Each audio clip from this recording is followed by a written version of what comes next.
अस्सलाम वालेकुम, मैं हूँ रिज़वान अली और मैं आज आपके लिए लेके आया हूँ 5 मरला घर का फ्रंट एलिवेशन। ये 5-5 मरला के स्क्रीन पे 2 घर आपको शो हो रहे हैं, जिसमें फ्रंट पर बड़ी वाइड विंडोज़ दी गई हैं और नेक्स्ट जो 4 हाउस हैं हमारे 5 मरला के, इनके अभी फ्रंट एलिवेशन के प्लास्टर रहते हैं। तो आज हम आपसे डिस्कस करेंगे फ्रंट एलिवेशन का प्लास्टर वर्क करने में हमें किन बातों का ख्याल करना है और उसकी क्वालिटी को हमें कैसे बेहतर बनाना है।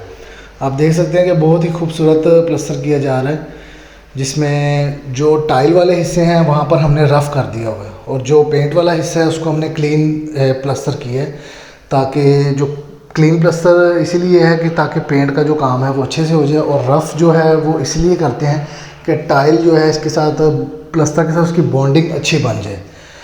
इसके अलावा ये 3 बैंड दिए गए हैं फ्रंट पर, जो कि फ्रंट एलिवेशन के डिज़ाइन को मॉडर्न लुक दे रहा है, बड़ा ही खूबसूरत है। इसकी 3D भी आपसे लास्ट में शेयर करेंगे। फ्रंट एलिवेशन का प्लास्टर करते वक्त आपको 2-3 चीज़ों का बड़ा अहम ख्याल करना है कि आपको वो एरिया रफ़ कर लेना है जहाँ पे आपकी टाइल है, और उस एरिया को आपको क्लीन कर लेना है जहाँ पर आपका वेदर शीट है या कोई ग्राफी वगैरह कोई आ रही है।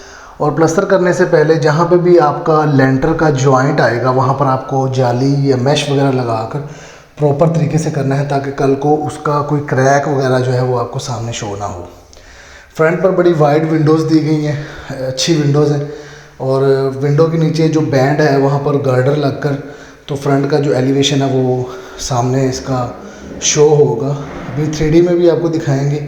फ्रंट पर इसका ग्लास रेलिंग है बड़ी खूबसूरत, जो कि इसकी जो लुक है वो बड़ी खूबसूरत बना देगी।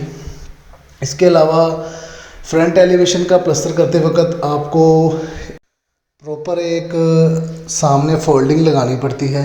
वो आपको लोहे की फोल्डिंग भी अवेलेबल होती है और बांस वगैरह की फोल्डिंग भी अवेलेबल होती है, और सेफ्टी का भी बड़ा ख्याल करना चाहिए ताकि कोई भी लेबर का जो है वो बंदा नीचे गिरने से बच सके। इसकी प्लास्टर की जो है वो क्यूरिंग भी बड़े अच्छे से करनी है।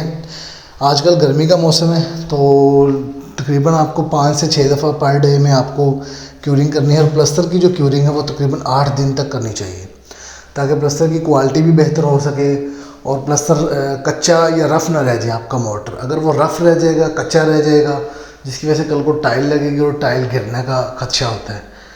तो इसका 3D एलिवेशन ये आपके साथ स्क्रीन पर शो किया जा रहा है, तो बिल्कुल ही सेम एज इट इज़ ही इसको कंस्ट्रक्ट किया जा रहा है। तो इंशाल्लाह जब आप भी अपना 5 मरले का घर बनाएं तो ये चीज़ों का आपको बड़ा अहम तरीके से ख्याल रखना होगा।